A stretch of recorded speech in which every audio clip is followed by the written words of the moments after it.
자, 오늘 우리 하이델베리 우리문답 함께 보겠습니다. 오늘도 역시 40주일입니다. 105문부터 함께 보도록 하겠습니다. 328페이지 제40주일 105문에서 107문입니다. 문답하도록 합니다. 제 105문부터 하겠습니다. 제6계명에서 하나님께서 원하시는 것은 무엇입니까?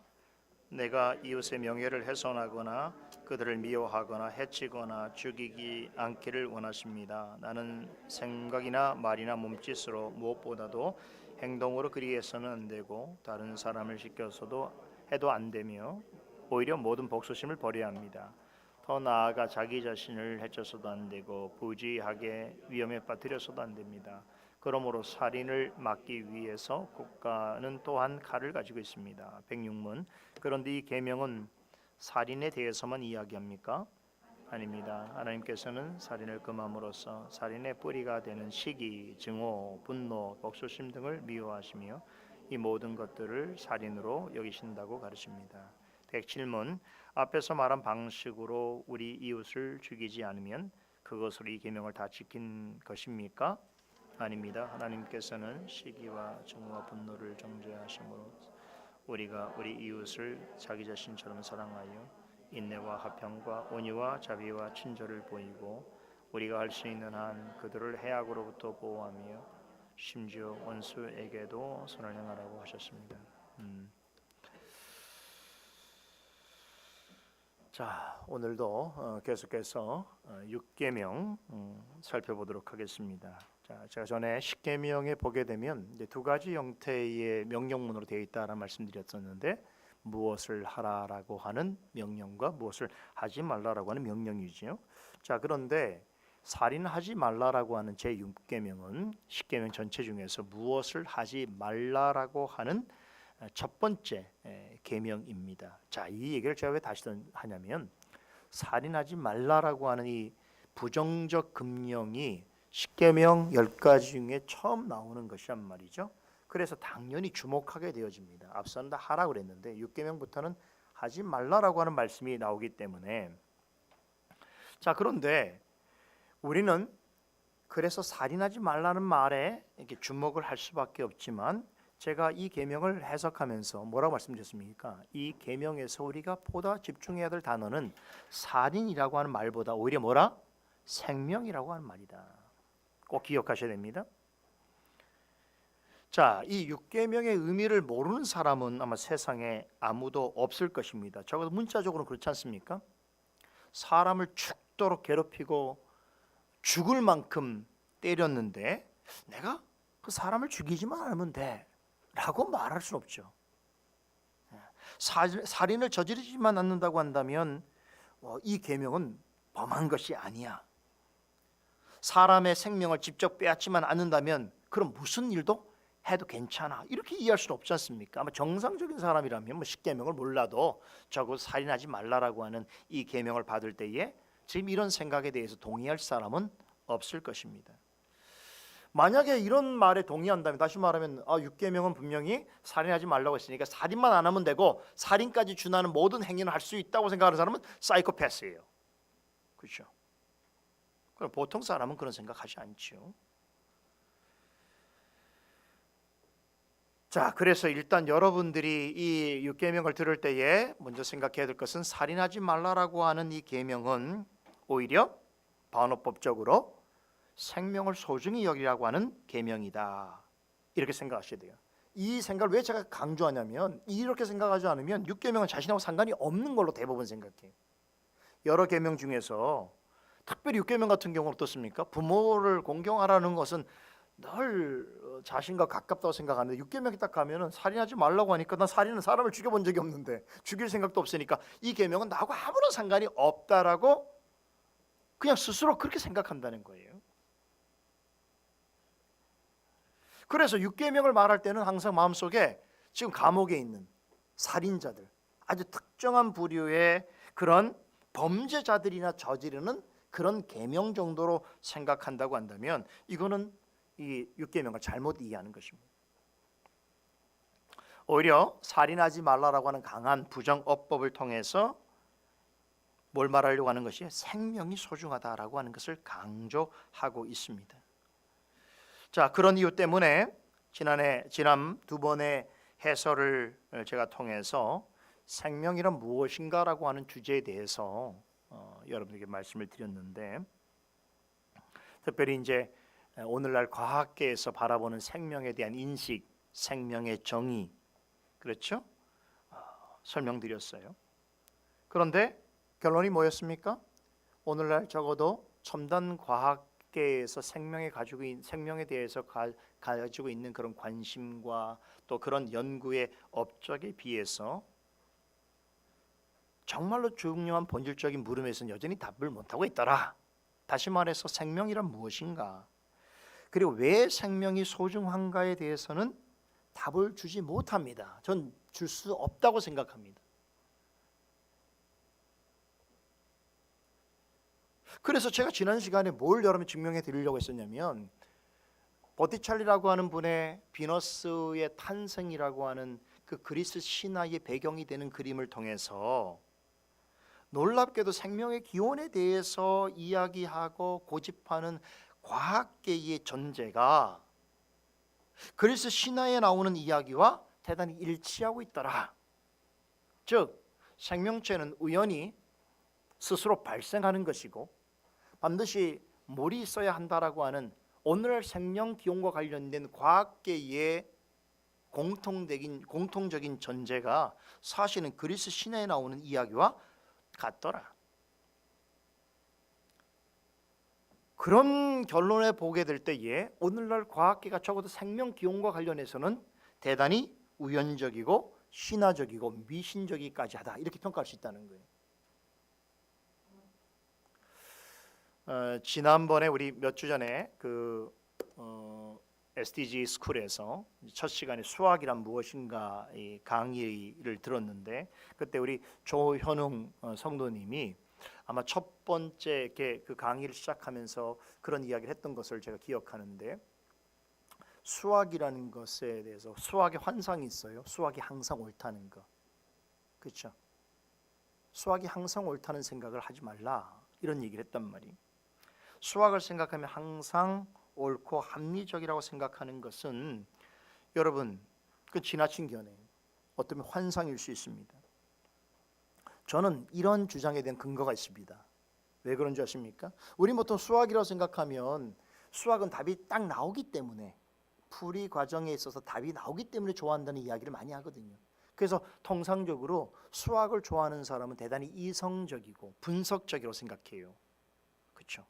그런데 실제로 수학이 그렇지 않을 수 있다는 걸 여러분 아셔야 돼요.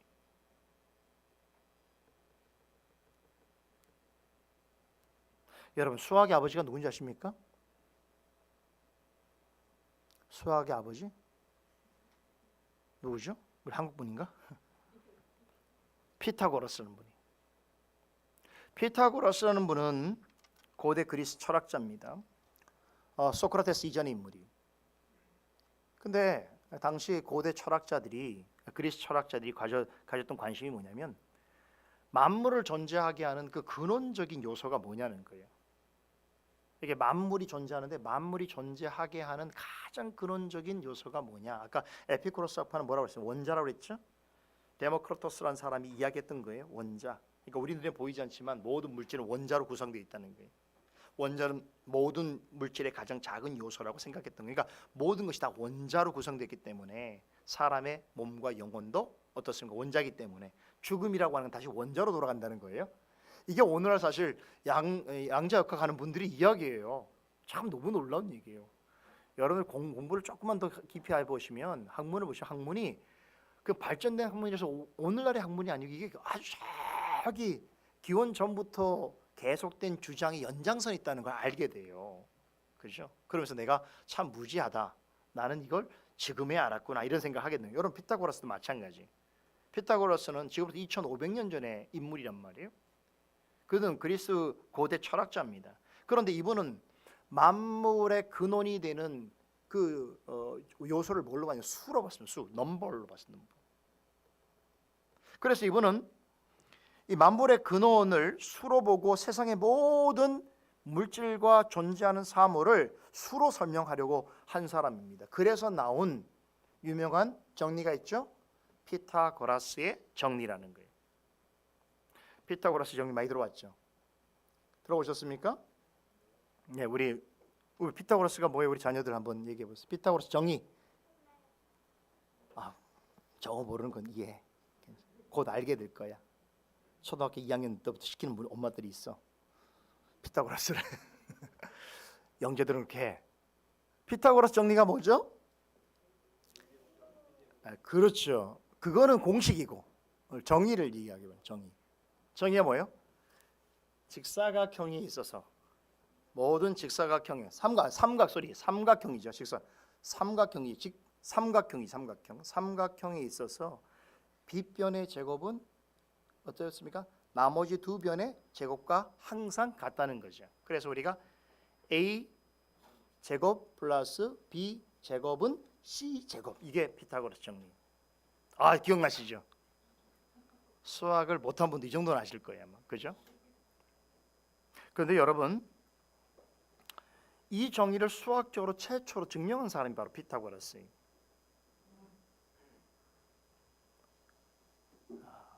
피타고라스의 정리처럼 피타고라스는 수학적인 방법으로 세계를 이해할 수 있다고 믿었습니다. 그러니까 피타고라스의 정의가 없으면요, 여러분, 건축물을 아무것도 세울 수가 없어요. 우리가 아는 이집트의 피라미드도 이 피타고라스의 정의가 있어서 세워진 것이.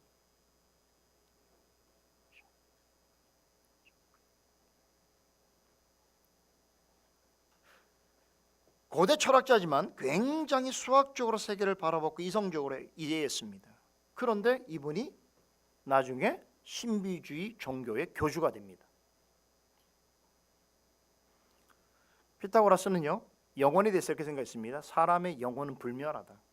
그러나 사람이 죽은 후에는 그 영혼이 다른 몸으로 옮겨갈 수 있다라고 하는, 불교에서 말하는 윤회로는 비슷한 주장을 했습니다.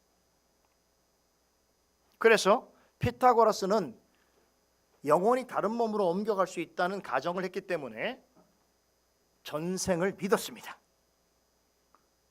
인간의 영혼이 잘못하면 동물로도 옮겨갈 수 있기 때문에, 그래서 결론적으로는 고기를 먹어서는 안 된다. 내가 현생에서 먹었던 고기가 전생에 친구일 수도 있고 부모님일 수도 있다는 거예요. 이게 이성적으로 분석적으로 이게 세상을 수로 지금 하려고 했던 고대 철학자의 이야기예요. 농담이 아니에요. 그래서 여러분, 피타고라스는 오직 채소만을 먹게 했어요. 그래서 우리가 소위 말하는 베지테리안이라고 하는 채소 먹는 분들이 채소 뭐라고 표현하지? 이걸? 채식주의자라는 말이 피타고라스에서 나온 거예요. 이 말이. 알았습니까? 알았다고요? 그죠? 들을 때마다 그런 생각 들죠. 내가 아는 것보다 모르는 게 많은 사람이구나. 그게 배우고 확신한 일에 거하는 기초가 되는 생각입니다. 매주마다 다 하는 얘기만 하죠. 어떻게? 차라리 저럴 거면 내가 가서 설교하지, 이렇게 생각하면 이제 어려워지는 거죠. 자, 그래서요, 영혼이 다른 몸으로 들어갈 수 있기 때문에 좋은 영혼을 유지해야 좋은 몸으로 갈 수 있어서 이 영혼을 유지하는 일에 특별한 관심을 가졌고, 영혼을 잘 정화하기 위해서 피타고라스는 철저하게 금욕적인 생활을 요구했습니다. 아주 엄격한 교리에 따라서 살도록 했습니다. 그러다 보니까 이제 그를 따르는 사람들이 어떻게 했습니까? 어떤 공동체를 이루게 되고, 그 공동체는 굉장히 밀실처럼 이렇게 세상과 격리된 채에 함께 모여 살게 됐고, 왜냐하면 영혼을 보호해야 되기 때문에 타락한 세상하고 살면 안 되죠. 그렇죠? 그러다 보니까 같이 모여 살다 보니까 재산을 함께 공유하고, 그렇죠. 그리고 고립된 삶을 살게 됐던 것이. 그래서 신비주의로 가게 됐어요. 여러분, 수학의 창시자가 신비주의 교주가 되었다는 것은 굉장히 많은 것을 우리에게 시사해 주고 있는 것입니다. 많은 사람들이 수학이라고 하면 맹신하지요. 그러나 그것은 미신이 될 수 있습니다. 과학도 마찬가지입니다. 자, 과학도 보십시다. 전제가 틀리면 결과가 틀릴 수 있는 것입니다. 그 전제가 아닌 다른 전제라면 다른 결과를 도출할 수 있는 게 과학인 것입니다. 다윈의 가설이 뭐라고 그랬습니까? 생명은 우연히 발생할 수 있다는 가설 속에서 지금 우리가 이야기하는 모든 진화론이 서 있습니다. 그럼 만약 이 가설 자체가 잘못됐다면 어떻게 되겠습니까? 그 위에 서 있는 건 다 무너지게 됩니다. 그러니까 이 위에 세워진 게 너무 많으니까 이제는 이거 부정할 수가 없어요. 이게 이해가 안 돼도 이거를 부정한다고 한다면 그 위에 모든 업적들을 다 버려야 되는 거니까 그럴 수가 없는 거죠.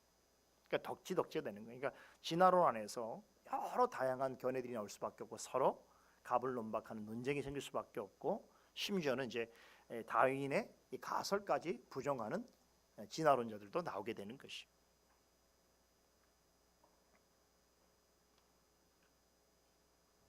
자, 이런데 사실은 이런데 우리가 이제 한국 교육계 안에서의 이제 과학이나 수학을 바라보는 그 태도가 제가 볼 땐 너무나 좀 기계론적이에요.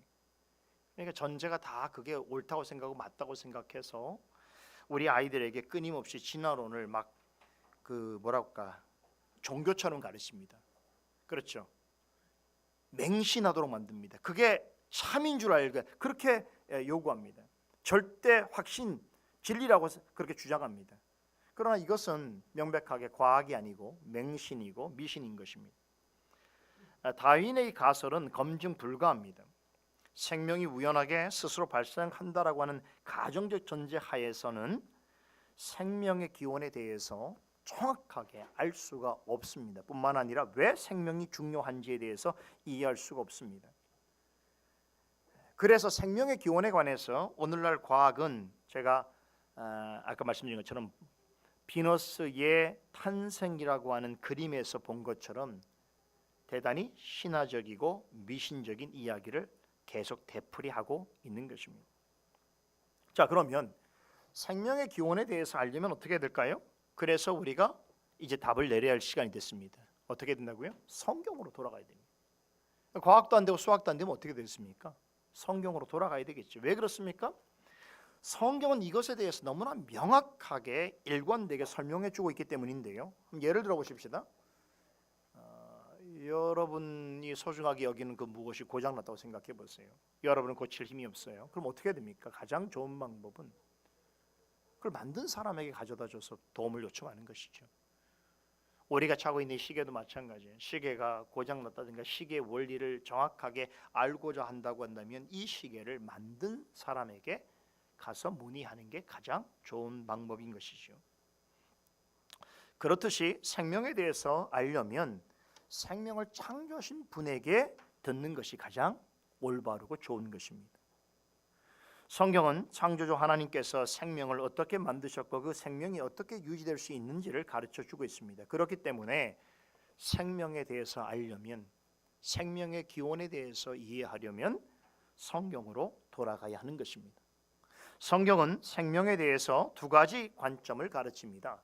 첫째는 생명은 호흡이라는 것입니다. 호흡, 우리말로 순서 우리말 숨이요, 숨. 호흡, 숨입니다. 자, 하나님께서 사람을 창조하실 때 어떻게 하셨지요? 사람을 흙으로 빚으시고 그 코에 생기를 불어넣으셨지요. 그러자 사람이 생명이 되었다라고 말합니다. 생명이 되었다라고 하는 말은 살아있는 영혼을 가진 육체가 되었다라고 하는 뜻입니다. 자, 사람은 원래 그 육신은 흙으로 만들어졌습니다. 그런데 하나님께서 코에 생기를 불어넣으시자 영혼을 가진 사람이 되었습니다.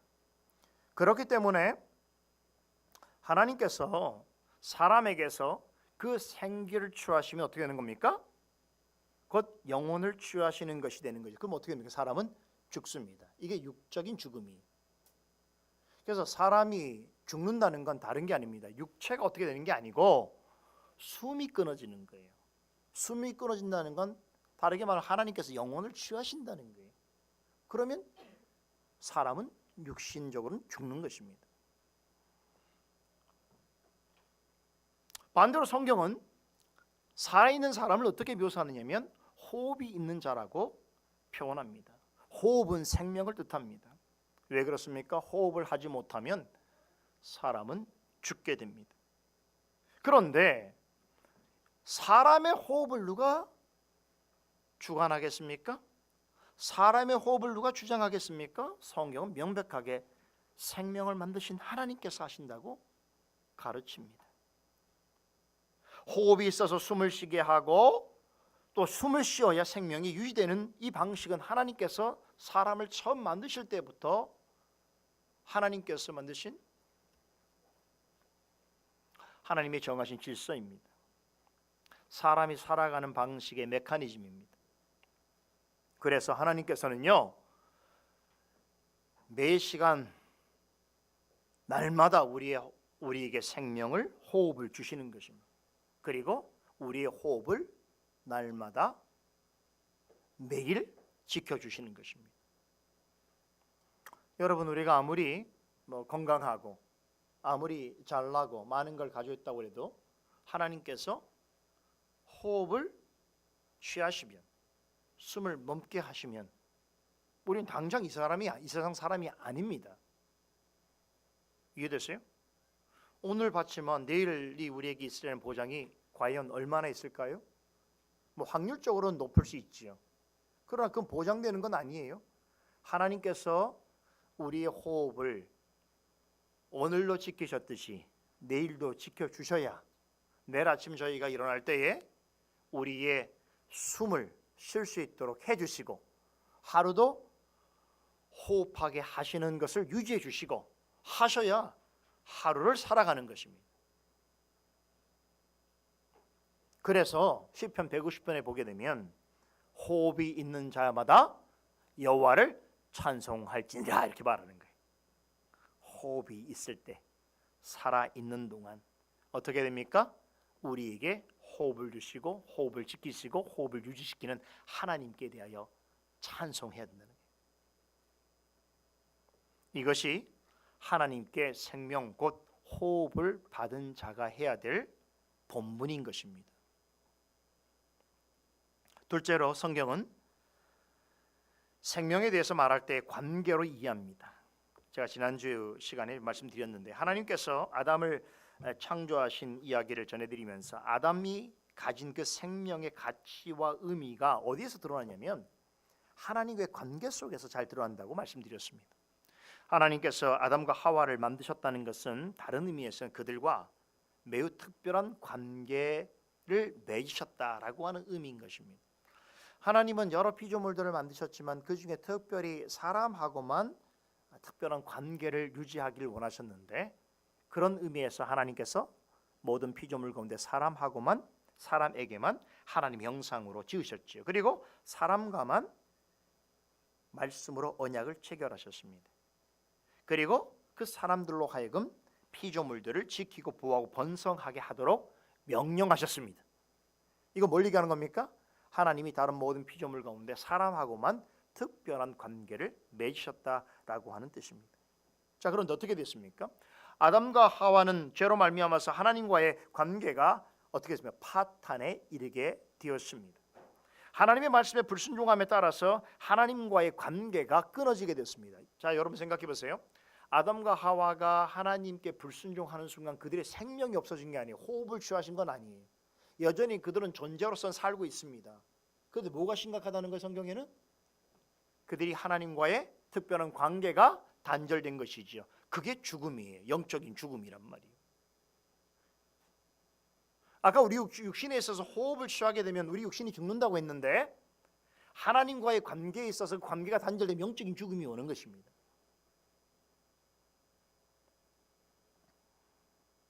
그 하나님과의 영적인 단절이 가져오는 영적 죽음의 어떤 그 모사 상징이 뭐냐면 그들이 결국 에덴 동산에 쫓겨나게 되고 다시는 에덴 동산에 들어오지 못하도록 화영검을 든 천사로 하여금 지키게 하셨다는 것이죠. 그리고 결국 세상에 쫓겨난 사람은 저주받은 대로 많은 수고와 고통 가운데 살아갔어야 하고 결국에는 아담도 930살을 살고 죽었어야 됐습니다. 여러분, 하나님과의 어떤 관계를 가지고 있느냐에 따라서 그 사람의 생명의 가치와 의미가 달라지는 것입니다. 아담과 하와가 범죄하기 이전에 하나님으로부터 받은 그 생명과 범죄한 이후에 누리는 생명의 가치는 완전히 달랐어요. 하나님과의 어떤 관계를 맺고 있느냐가 되게 중요한 겁니다. 그래서 요한복음 17장 3절에 보면 예수님께서 사람의 생명을 이렇게 설명하시는데요. 영생은 곧 유일하신 참 하나님과 그의 보내신 자 예수 그리스도를 아는 것이니이다. 굉장한 말씀이에요. 여기 보면 영생이 뭡니까? 영원한 생명이지요. 그 영원한 생명을 뭐라고 표현하시는가 하면 하나님을 아는 것이라는 거예요. 이게 무슨 말입니까? 여러분, 영원한 생명이 하나님을 아는 것이라고, 이게 도대체 무슨 말이죠? 정말 그냥 우리 한글로는 이럴 수 있지만 아마 하나님에 대해서 알지 못하는 사람들이 이 말의 의미를 전혀 이해할 수 없는 것이죠. 어떻게 생명 이꼬르 하나님을 아는 것이다. 이게 성립되는 말이 아니잖아요. 그죠? 그렇지 않습니까? 근데 이게 예수님이 하신 말씀이에요. 잘 들으세요. 자, 생명은 곧 하나님을 아는 것이다. 그럼 하나님을 안다는 건 뭘 말하는 것이냐고 했을 때 여기서 하나님을 안다는 건 지식적으로 하나님에 대하여 아는 걸 말하는 게 아닙니다. 물론 우리 믿음의 차원에서 첫 번째 지식이 필요하지요. 그렇죠. 하나님을 아는 지식이 있어야 되죠. 그런데 여기서 안다라고 할 때는 우리가 갖고 있는 지식의 차원을 뛰어넘는 관계라고 하는 의미를 내포하고 있는 것입니다. 이게 정확한 게 뭐냐면 우리 이 히브리 사람들은요, 이 하나님을 안다라고 할 때 안다라고 하는 말의 의미를 어떻게 이해하냐면 이게 너무나 고상하고도 친밀하고도 특별한 단어예요. 그러니까 우리가 보통 안다 그러면 어떤 지식으로서 정보로서 무엇을 안다고 생각하는 것이죠. 물론 그것도 아는 거예요. 그렇죠?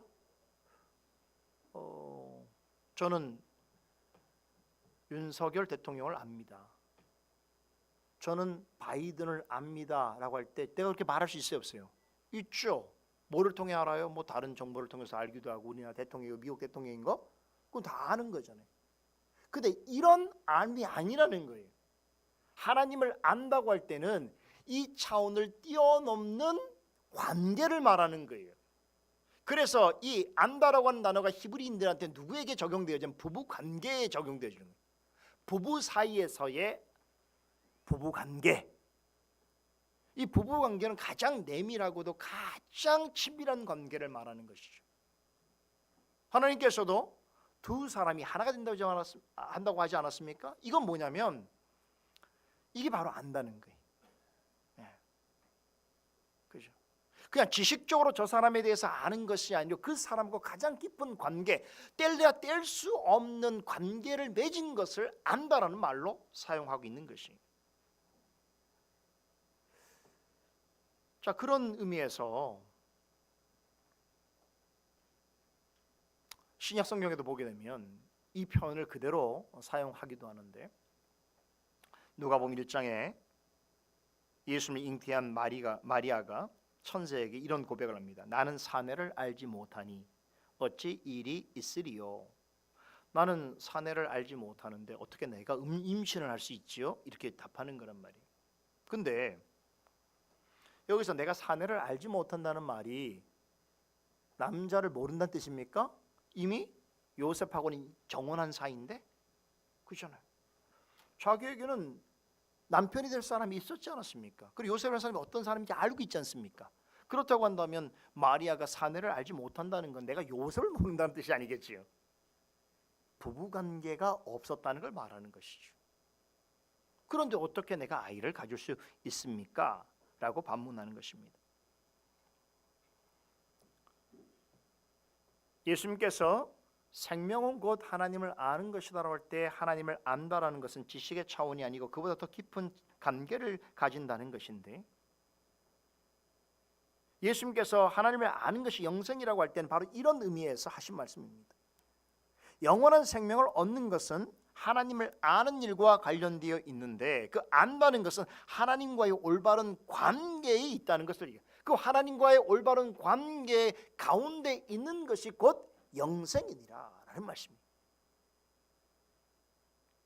그러니까 우리 어떤 종교나 어떤 교회에서는 내가 무엇을 잘하면 영생을 얻는다 이렇게 생각하잖아요. 그런데 예수님께서는 그렇게 말씀하죠. 하나님과의 관계에 있으면 영생을 얻은 것이다, 영생을 누리고 있다 이렇게 말하고 있다.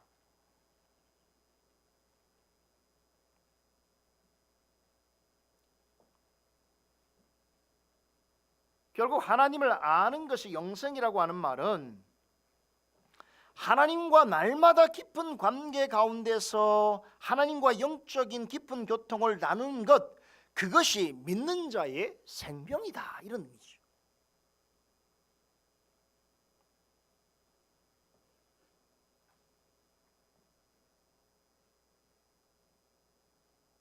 아마 또 이런 말씀을 우리 JMS 같은 경우는, 하나님을 보려고 하느냐, 내가 여기 있는데. 하나님을 안다는 건 하나님과의 관계를 말하는 것이니까 나와 관계를 맺어야 돼, 이렇게도 설명할 수도 있겠지. 그죠? 뭐 여러분 모르나? 안 보셨나? 나만 아는 얘기인가? 볼 필요 없어요. 성경을 바르게 해석한다는 게 뭔지를 잘 이해하셔야 돼요. 뭐 아까 우리 말씀 나눈 시간에 우리 김용옥 선생님이 잠깐 언급하셨는데, 여러분들 이런 생각하실 거예요. JMS 같이 그렇게 허접한 인물이 어떻게 그렇게 대단한 영향을 끼칠 수 있는 그런 교주가 되었는가, 질문을 많이 하겠지, 그죠? 근데 알고 보면 나름 그 벌써 몇십 년 됐어요. 몇십 년 동안 지금 교세가 확장이 됐단 말이에요. 그러니까 그 얘기 뭐냐면, 거기에 뭐 이런 기가 막힌 극악무도한 범죄만 있는 게 아니고 그것을 가능하게 할 수 있는 신학과 교리가 있다는 뜻이란 말이에요. 그죠? 근데 이 신학과 교리를 초등학교도 나오지 않은 그 무자한 자가 만든 것이 아니고, 그가 처음에 1970년대에 서울에 올라와서 신촌 지역에서, 일부러 신촌 지역에 가서 전도를 했는데, 그때 전도 당한 사람들이 그 신촌 지역에 우리 소위 말하는 그 좋은 학교의 출신들이, 대학생들, 그죠? 이 친구들 5명을 전도해서 이 친구들이 뭘 했냐면 JMS의 교리를 만들어 줬어요. 그러니까 제법 머리 똑똑한 친구들이 와서 교주를 위해서 좋은 나름대로의 어떤 그 뭐라고, 자기 나름대로 논리도 있고 뭔가 설명할 수 있는 그런 교리를 만들어주고, 그들은 그게 그 교주가, 그 사람이 하나님이 아닌 걸 알았기 때문에 좀 그 교회가 성장한 다음에 많은 것을 받고 다들 떠났대요. 그러니까 이단을 만들어주고 그들은 떠나버린 거예요. 그리고 이제 그가 남아서 마치 자기가 만든 것처럼 그렇게 행하는 거죠.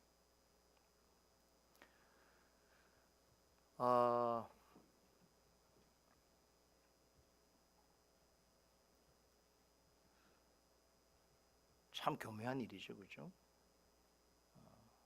안타깝게도 그러한 이단에 넘어가는 사람들을 보게 되면, 자매들이 많았는데, 우리의 딸들이 많은데, 교회를 전혀 모르는 사람만 있는 게 아니에요. 교회를 다닌 적이 있는 친구들이 훨씬 더 많아요. 교회를 어릴 때 다녔는데 어떤 이유 때문에 이제 대학생이 되고 어른이 되면 교회를 잘 다니지 않잖아요. 그렇게 될 때에 이제 그들을 보습 대상으로 생각해서 전도해서 데려가는데, 막연하게 기독교에 대해서 알고 성경을 알긴 했지만 성경이 무엇을 말하는지에 대해서는 몰랐던 그들이었기 때문에, 어느 순간 나름대로의 그런 교리를 가지고 그들이 교회에서 얻지 못했던 답변들을 마구잡이로 해주게 되면 거기에서 신뢰를 갖게 되고, 아, 이게 참인가 보다라고 그렇게 가게 된다는 거죠. 그죠?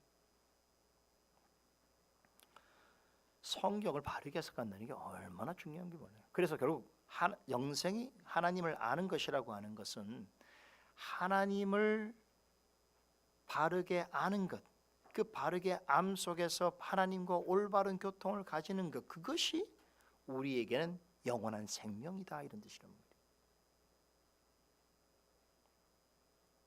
자, 그런데 영생하면 여러분 생각하셔야 되는 게 영생이 믿는 자에게만 주어지는 게 아니지요. 여러분, 불신자도 영생합니다. 왜 그렇습니까? 사람은 육신적인 죽음으로 끝나는 것이 아니기 때문이지요. 죽음 이후에 반드시 심판이 있다라고 성경은 말씀하시죠. 그래서 어떤 사람이든 간에, 그 사람이 믿는 자든 불신자이든 간에 죽음 이후에는 천국에서 영원히 사는가 아니면 지옥에서 영원히 사는가 하는 이후의 삶, 영원한 삶이 남겨져 있는 것입니다. 그런데 하나님을 끝까지 알지 못하는 사람, 곧 하나님과의 관계가 파탄난 채로 살다가 죽은 사람은 그 후에 어떻습니까? 영생을 얻게 되지요. 문제는 어떻습니까? 생명은 영원히 지속되어지는데 영원한 고통 가운데 있을 것이라는 것이 성경의 가르침이란 말이에요. 그러니까 우리의 이 세상의 삶은 찰나 같은 삶이에요. 다시 말하면 우리의 영원이라고 하는, 영생이라고 하는 관점에서 우리가 살아가는 이 100년 안에서의 삶이라고 하는 것은 정말로 1초도 안 됩니다. 그냥 눈 깜짝하면 사라지는 그러한 시간을 우리가 살아가고 있는 건데, 그 시간 속에서 하나님 앞에 관계가 파탄 나버리고 하나님 앞에 하나님 말씀을 거부하고 그렇게 살게 되어지면 영원한 인생 자체가, 영원한 삶 자체가 어떤 고통 가운데 있게 될 것이란 말이에요.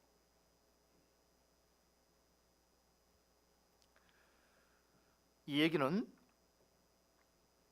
그래서 여러분, 하나님과의 관계가 되게 중요한 것입니다. 사나 죽으나 하나님의 관계가 중요하게 우리가 생각해야 되는 것입니다. 성경에서 말씀하는 둘째 사망이 뭔지 아십니까? 영원토록 하나님과 관계가 없는 삶이 둘째 사망인 것이. 우리가 세상을 사는 동안 어떤 사람은 세상 가운데서 하나님과의 관계가 없이 영적인 죽음 가운데 처해 있는 사람이 있을 수 있는데, 그런데 우리 육신의 죽음을 통해서 이제 하나님 그리스도께서 오실 때에 마지막 심판을 받게 되어질 때는, 그것을 두 번째 심판을 말했거든요. 두 번째 심판은 뭘 얘기하는 겁니까? 영원토록 하나님과 관계가 끊어진 상태를 말해주는 거죠. 이게 영원한 심판입니다. 중요한 말씀을 드렸습니다. 성경은 두 가지 관점에서 생명을 말합니다. 첫째는 사람이 호흡하는 것이고, 호흡을 한다는 것은 생명이 있다는 뜻이라고 했죠. 둘째는 하나님과의 관계입니다.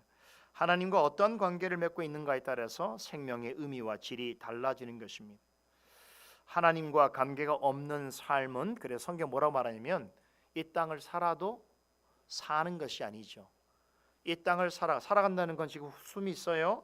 호흡을 해요. 그러나 하나님과의 관계가 끊어진 것은 영적으로는 어떤 거예요? 죽은 자의 삶인 거예요.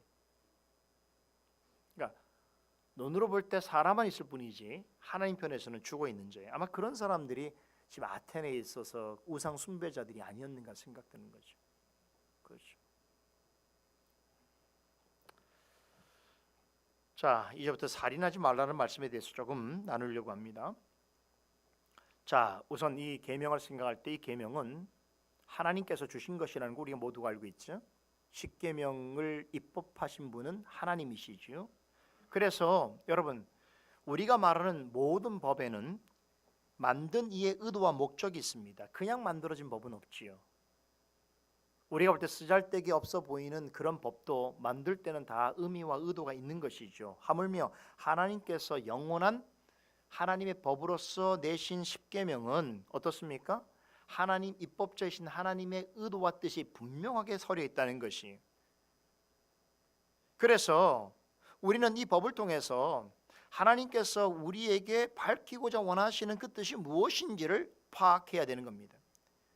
그래서 보면 특별히 육계명과 관련해서 이 법을 내신 입법자이신 하나님의 뜻과 의도를 가장 잘 이해한 분이 누구실까요? 예수님이죠. 그래서 예수님께서는 산상수훈할 때 여기에서 육계명에 대해서 설명하십니다. 그러면서 6계명이라는 금령을 내신 하나님의 의도를 설명하는데 우리가 잘 아는 말씀들이죠. 선상수훈 그 마태복음 5장에 보면 마태복음 5장 21절 22절 보면 옛사람에게 말한 바 살인하지 말라. 6계명에서 예수님께서 좀 해석하시는 거예요. 누구든지 살인하면 심판을 받게 되리라고 하였다는 것을 너희가 들었으나, 이건 율법이죠. 예수님의 해석이 지금 이제 덧붙여집니다. 이게 하나님의 의도라는 거예요. 이 법을 만든 의도가 이렇다는 걸 예수님이 해석해 주는 거예요. 나는 너희에게 이르노니 형제에게 노하는 자마다 심판을 받게 되고 형제에 대하여 나가라 하는 자는 공에 잡혀가게 되고 미련한 놈이라고 하는 자는 지옥불에 들어가게 되리라 라고 하는 것이 하나님의 이 법에 대한 하나님의 뜻이었다는 거예요. 예수님의 설명에 따르면 6계명은 단지 사람의 생명을 취하는 것, 사람을 죽이지 않는다고 해서 온전히 지켰다고 말할 수 있는 것이 아니고, 물론 그것도 6계명을 범하는 거죠, 실질적으로. 그런데 예수님께서 이 계명을 해석하실 때는 사람을 죽인 행위뿐만 아니라 형제에 대해서 분노하고 형제에 대해서 욕설과 저주를 퍼붓는 행위도 6계명을 어긴 것이라고 그렇게 말씀하고 있단 말이에요. 이것이 6계명의 입법자이신 하나님의 의도라는 것이. 즉 살인한 행위만이 아니라 어떤 식으로든지 사람의 생명을 경시하는 마음이나 태도, 또 자신뿐만 아니라 다른 사람을 죽음에 이르게 하는 그러한 원인 제공, 그 시작점이 될 수 있는 마음의 미움과 분노를 품는 것, 이것도 다 살인이라고 하는 죄에 해당된다고 예수님께서 그렇게 해석하셨단 말이에요. 예수님의 가르침을 받은 사도 요한은 6계명을 이렇게 해석합니다. 여기는 하나님의 의도를 이렇게 지금 설명하고 있는 건데, 요한일서 3장 15절에 보면 그 형제를 미워하는 자마다 살인하는 자니. 여러분 놀랍지 않습니까? 형제를 사랑하지 아니하고 미워하는 것도 살인하지 말라는 6계명을 범하는 것이라고 하나님의 의도를 성령의 영감을 통해서 우리에게 설명해 주고 있단 말이에요. 자, 어떤 법에 대해서 판단할 때 가장 중요한 것은 그 입법한 자의 의도를 바르게 아는 것입니다. 왜 이 법을 만들었는가? 이 법의 목적이 무엇인가를 알아야 합니다. 자, 이런 관점에서 지금 우리가 살펴보고 있는 하이델베르 요리문답은 성경의 가르침에 따라서 6계명을 내신 하나님의 의도를 잘 정리해서 설명해 주고 있습니다. 오늘 요것만 여러분 말씀드리고 마칠게요. 105문 다시 보십시다. 105문 보면 질문이 제6계명에서 하나님이 원하시는 것이 무엇입니까? 라고 묻지요. 다르게 말하면 이 계명에 담겨 있는 입법자이신 하나님의 의도가 무엇입니까? 이렇게 묻는 거예요, 지금. 그럴 때 이 물음에서 뭐라고 답합니까? 우리 한번 다시 읽어볼까요? 내가 이웃의 명예를 훼손하거나 그들을 미워하거나 해치거나 죽이지 않기를 원하십니다. 나는 생각이나 말이나 몸짓으로 무엇보다도 행동으로 그리해서는 안 되고 다른 사람을 시켜서 해도 안 되며 오히려 모든 복수심을 버려야 합니다. 더 나아가 자기 자신을 해쳐서도 안 되고 부주의하게 위험에 빠뜨려서도 안 됩니다. 지금 이것이 하이델베르 요리문답을 작성한 신학자들이 어떻게 한 거예요? 6계명을 통하여 입법자이신 하나님의 내신 뜻을 설명해 주고 있는 거란 말이에요. 그렇죠? 이게 성경에 다 근거 있는 거예요. 그러니까 6계명은 사람의 목숨을 빼앗지 말라는 것만이 아니라 이건 기본이고, 이웃의 명예를 훼손하거나 이웃에 대하여 미움이나 복수심을 갖게 되는 일도 하지 말아야 한다. 그리고 자신에 대해서도 스스로 자신을 해친다는 게 뭡니까? 죽음이죠. 아까 자살이라고 했죠. 아까 스토아파 같은 경우는 자살을 권장합니다. 그래서 세계적으로 유명한 사람들 중에는요, 이 스토아파적인 생각을 가지고 자살을 매우 긍정적으로 생각하는 사람이 많고, 오늘날에도 안락사라고 하는 개념도 다 이 스토아파에서 나온 거예요. 사람이 자기의 이성적 판단에 따라서 자기의 생명을 스스로 끊을 수 있는 것은 인간이 주어진 가장 행복한 길에 이르는 방법이라는 거예요. 여기서 뭐가 빠졌습니까? 그렇게 생각할 수 있는 건 자유예요. 근데 뭐가 빠졌습니까? 생명을 주신 이의 의도가 없어버린 거예요. 생명을 주신 이의 목적 자체가 없어버린 거예요. 이게 문제인 거예요.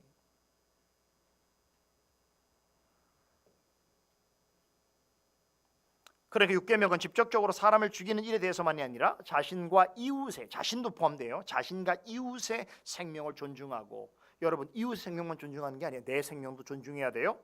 그리고 그것을 잘 보존하는 일에 있어서 앞장서야 한다는 아주 적극적인 함의를 내포하고 있습니다. 이런 이유에서 이어지는 106문에서는 6계명은 살인에 대해서만 이야기하는 것이 아니라고 하고 이웃을 죽이지 않는 것으로 이 계명을 다 지킨 것이 아니라고 가르치죠.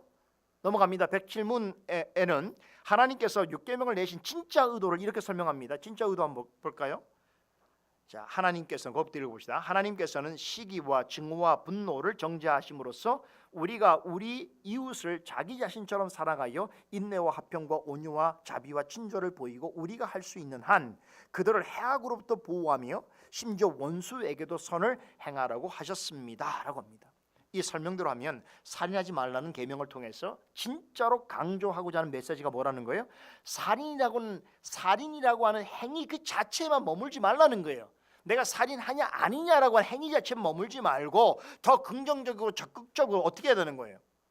사랑을 베풀어야 된다는 거예요. 이게 그러니까 놀랍게도 6계명은 무시무시하게 살인이라고 하는 이 단어를 언급해서 우리로 하여금 굉장히 두렵게 하는 면이 있지만 사실은 가장 적극적 사랑에 대해서 말하는, 생명과 사랑에 대해서 가르치고 있는 계명이라는 거예요. 그래서 이웃에 대하여 어떻게 하라고요? 내 몸처럼, 나를 사랑하는 것처럼 이웃을 사랑하라고 하는 그러한 명령으로 주어진 계명입니다. 야, 기가 막히죠. 6계명은 내 몸처럼, 이웃을 내 몸처럼 사랑하라는 율법의 정신을 가장 잘 드러낸 계명인 것입니다. 그래서 여러분에게 제가 설명드린 지금 지난 시간에 생명은 무엇인가, 그렇죠? 지금 오늘 이 시간에 이 6계명이 가지고 있는 여러분 이웃을 향한 이 하나님께서 요구하신 적극적 긍정적인 이 하나님의 의도, 여러분 이것만 알아도 6계명을 바라보는 시각 자체가 달라지는 거예요. 그렇죠? 사람 하나 죽이면 6계명을 범하지 않은 거라고 생각하는 그런 정말 유치원 아이가 생각하는 수준보다 못한 그런 자리에 있으면 안 된다는 거예요. 그래서 우리 개혁신앙이 좋은 것이 뭐냐면 이 성경에서 한 줄로 설명한 내용이라고 할지 이것을 얼마나 성경의 깊은 내용들을 통하여 이 의미를 잘 드러내는 신학, 이것은 사실 개혁주의밖에 없습니다. 여러분 이런 설명을 개혁주의 밖에 들어본 적 있습니까? 없어요. 그렇죠?